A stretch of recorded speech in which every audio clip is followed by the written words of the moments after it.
آج جیسے آپ لوگوں کو پتہ ہے سائپر کے کیس کا ٹرائل ہو رہا تھا، اس میں ایک وقت پہ میں آیا، خان صاحب سے ملاقات ہو گئی ہے.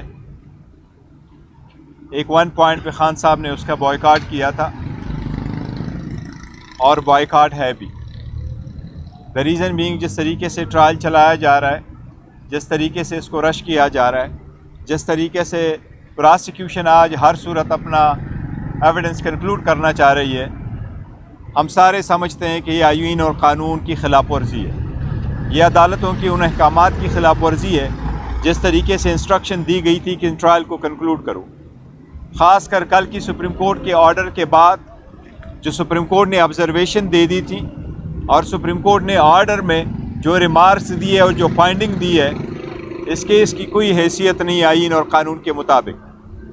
لیکن یہ فقط ایک پولیٹیکل وکٹمائزیشن ہے. کسی کو الیکشن پروسیس سے باہر نکالنا یا الیکشن پروسیس کے قریب نہ آنے دینا یا اسے سیاست سے باہر کرنے کے لیے ایک سب سے بڑا سازش ہے. اس کے ساتھ ساتھ جس طریقے سے الیکشن کو ڈیل کیا جا رہا ہے، جس طریقے سے ہمارے ورکر سپورٹر اور کینڈیڈیٹ سے ڈاکومنٹس لیے جا رہے ہیں، جس طریقے سے ان کو روکا جا رہا ہے اور الیکشن پروسیس میں اجازت نہیں دی جا رہی، یہ بہت کریٹیکل ٹائم ہے. اس وقت اس الیکشن کا free and fair and transparent ہونا بہت ضروری ہے. یہ بہت ضروری ہے کہ سارے پولیٹیکل پارٹیز کے ساتھ ساتھ اس میں پاکستان تحریک انصاف اپنی شان سے الیکشن لڑے اور اس میں پارٹیسپیٹ کرے. اگر یہ election free fair and transparent نہیں ہوئے تو یہ ملک کو افراتفری کی طرف لے کے جائے گا، جو کسی کی خواہش نہیں ہونی چاہیے. ہم نہیں چاہتے اس ملک میں کسی قسم کی افراتفری ہو، کسی قسم کا نقصان ہو، کسی قسم کی جو اکانومی اس وقت ڈاؤن ہے. پاکستان کی اکانومی مزید ڈاؤن نہیں ہو سکتی، نہ کسی تجربے کی متحمل ہو سکتی ہے. کوشش ہونی چاہیے بہرحال کہ یہ election free and fair and transparent ہو. اگر اکانومی خراب ہو جاتی ہے تو آئی میک کے پروگرام پہ بھی بہت برا اثر پڑے گا. ہم نے تو زمان پار کے وقت بھی اس کی ایک انکنڈیشنل سپورٹ دی تھی، لیکن آپ فری اینڈ فیئر الیکشن نہ کرا کے ایک بہت بڑا سوالیہ نشان کریں گے. اگر آپ ایک پارٹی سے اس کا نشان روک لیتے ہیں اور وہ بھی ایک عام بیس لیس قسم کی بنیادوں پہ آپ دیکھ رہے ہیں اور ان پہ آپ یہ نشان روک لیتے ہیں، تو سب سے پہلی بات تو یہ ہے کہ نیشنل اسمبلی میں 70 ریزرو سیٹس ہے اور پورے ملک میں 227 ریزرو سیٹ ہے.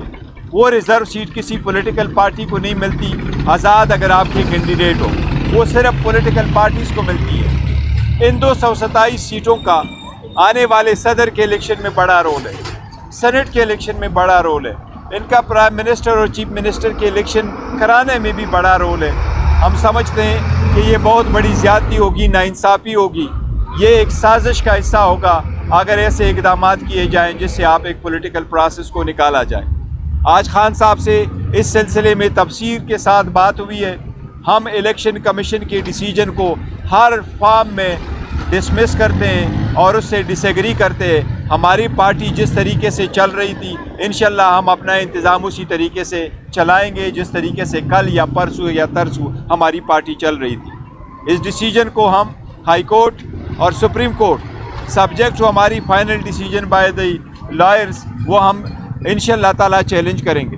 عدلیہ سے ہماری درخواست ہوگی کہ جلد سے جلد اس پہ فیصلہ کریں، کیونکہ یہ مسئلہ صرف ہمارا نہیں ہے بلکہ پورے سیاسی نظام اور جمہوریت کا ہے، اور پاکستان کے 25 کروڑ عوام کے ساتھ جو بنیادی حقوق ہے اور ان کے مطابق جو حکومتیں بننے کا حق ہے اس سے متعلقہ ہے. ہماری عدلیہ سے درخواست ہوگی کہ جب بھی ہماری پٹیشن آئے اس کو جلد سے جلد سنا جائے. آج ہم نے بڑی کوشش کی کہ الیکشن کمیشن سے ہمیں سرٹیفائیڈ کاپی ملے، لیکن الیکشن کمیشن نے سرٹیفائیڈ کاپی مہیا نہیں کی. ہمیں یہ کہا گیا کہ آج چھٹی کا دن ہے، آج نہیں ہو سکتا، ڈسپائٹ یہ کہ ہماری 2 درخواستیں اس کے لیے پڑی ہے. ہماری عدلیہ سے درخواست ہوگی کہ ضرور کوئی ایسی اقدامات کرے جس طریقے سے کل سپریم کورٹ نے آرڈر کیا ہے، تاکہ ملک میں فری فیئر الیکشن کا انعقاد ممکن ہو سکے اور عوام کا یہ بنیادی حق کی بجاوری جو ہے ہو سکے. آپ لوگوں کا شکریہ. اگر کوئی کوشچن ہے تو گور صاحب، خاص طور پہ اس وقت جو الیکشن کمیشن کے خلاف جو آپ پٹیشن کرنے جائیں گے اس فیصلے کے خلاف، पेशावर हाई कोर्ट में जाएंगे या इस्लामाबाद हाई कोर्ट के में देखें, ये सुप्रीम कोर्ट की सेम टाइम जाएंगे कि नहीं? सुप्रीम कोर्ट की 1968 से जजमेंट है, और 1968 में जबकि पाकिस्तान ईस्ट और वेस्ट पाकिस्तान हुआ करता था, तब से ये चला आ रहा है कि इलेक्शन कमीशन मुल्क के हर सूबे में मौजूद है और हर हाई कोर्ट इलेक्शन कमीशन के ख़िलाफ़ अपना राइट इस्तिता कर सकती है। हमने चूँकि पहले इसके ख़िलाफ़ पिटीशन की हुई थी, नोटिस पेशावर में मिला था। पेशावर में जो हमारी ऑर्गेनाइजेशन है वहाँ बायोमेट्रिक की ज़रूरत नहीं थी, पकड़ दकड़ नहीं थी, वो जा सकते थे, एफिडेविट करवा सकते थे और अपना पावर ऑफ अटॉर्नी साइन कर सकते थे, इसलिए वो वहाँ चले गए थे। दूसरी बात ये है कि साथ साथ कि पेशावर हाई कोर्ट में हमारा इलेक्शन भी हो गया था। पेशावर हाई कोर्ट में पहले से भी हमारी पिटीशनें पेंडिंग थी, इसलिए हमने पेशावर हाई कोर्ट को मुंतखब कर लिया था। लेकिन यह अभी डिसीजन करना है कि कहाँ फाइल करना है। उम्मीद है कि पेशावर हाई कोर्ट कर ले या सुप्रीम कोर्ट कर ले, लेकिन एनीवे दोनों ऑप्शन हैं। At the same time supreme court जा सकते हैं? सुप्रीम कोर्ट हम इसलिए जा सकते हैं कि आर्टिकल 184 में फ़ाइल कर सकते हैं कि इलेक्शन का इनेकाद कराना ये एक बुनियादी हक़ का हिस्सा है। पहली भी इस किस्म की केसेस सुप्रीम कोर्ट में आ चुकी हैं, वो एक ऑप्शन है, लेकिन अभी फाइनल नहीं हुआ कि कहाँ जाना है। गौहर साहब ये बताइएगा, कल आपसे इंतखाबी निशान भी वापस लिया गया, और एक तो ये बताइएगा आपका स्टेटस इस वक्त क्या है, पार्टी का सरबराह कौन है? देखो, हमारी पार्टी का सरबराह खान साहब है, थे और रहे और रहेंगे इंशाअल्लाह ताला।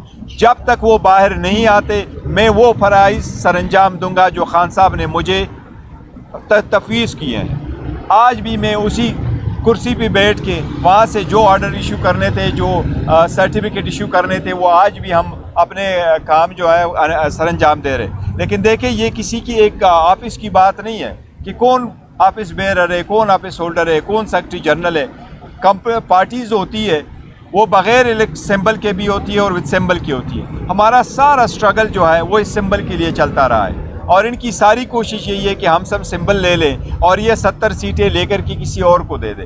ये 227 सीटें हमें ना मिले, ये किसी और को मिले। पहली ये कोशिश हो गई कि आपके इलेक्शन सही नहीं हुए। इस मरतबा कह रहे हैं कि जिसने इलेक्शन करवाया ये इलेक्शन नहीं करवा सकता था। अगर आप इनके पहले ऑर्डर और इनका मुआवजा करें, लास्ट टाइम ये कह रहे थे कि 8 जून को इलेक्शन नहीं हुआ था, अब ये कह रहे थे कि नहीं जी वो 8 जून के दिन जो बंदा सेक्रेटरी जनरल था वो इलेक्शन करा सकता था। फिर कह रहे हैं जी चीफ इलेक्शन कमिश्नर जमाली साहब थे, पहले उन्होंने उसका एफिडेविट एक्सेप्ट नहीं कर लिया था कि जी ये तो ख़त्म हो चुका है। तो इलेक्शन कमीशन का जो ऑर्डर है वो सस्टेनेबल नहीं है, वो कंट्राडिक्टरी है। हम अगर अदालत जाएंगे इंशाल्लाह ताला हमें रिलीफ मिलेगा। इस वक्त पार्टी के चेयरमैन आप हैं या इमरान खान साहब? इमरान खान साहब चेयरमैन थे, है और इंशाअल्लाह ताला चेयरमैन रहेंगे। अगर मैं पार्टी का चेयरमैन हूँ फिर भी इमरान खान साहब हमारे चेयरमैन है, लीडर है, चाहे वो जेल में हो चाहे जेल के बाहर हो। कागजात नामजदगी जमा करवाने की कल आखिरी तारीख है। क्या आपके जो तजवीज़ करदा उम्मीदवार है वो किस हैसियत से इलेक्शन में जा रहे हैं? देखिए, पॉलिटिकल पार्टी के एक कंसेप्ट ज़रूर आप क्लियर कर दें।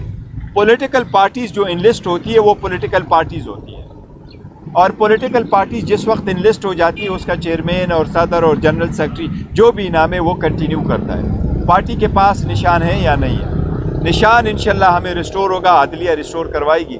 कल भी हमारे नुमाइंदगान जो हमारे कैंडिडेट्स है वो कल भी अगर नॉमिनेशन फॉर्म फाइल करेंगे उसमें भी हम लिखेंगे कि हम PTI से बिलोंग करते थे, कब PTI से बिलोंग करते हैं, और उस खाने में हम PTI ही लिखेंगे। पटिशन जो आप फाइल करने जा रहे हैं हाई कोर्ट, अभी तक मशावरत क्यों नहीं कंप्लीट हुई? मशावरत हमारी कंप्लीट ऑलमोस्ट हो चुकी है, सिर्फ हमें इलेक्शन कमीशन का ऑर्डर नहीं मिला, सर्टिफाइड कापी जो ही मिलेंगे इंशाल्लाह ताला। क्योंकि 2 दिन बीच में छुट्टियां हैं, वो छुट्टियों की वजह से कि सैटरडे कल संडे है और मंडे को पब्लिक हॉलीडे है, वो क्रिसमस की या कायद की बर्थडे की उसकी छुट्टी होने की वजह से शायद नहीं कर सकेंगे अदलिया एप्लीकेशन फाइल करने में। ट्यूसडे सवेरे इंशाल्लाह हमारी पिटीशन फाइल हो चुकी होगी।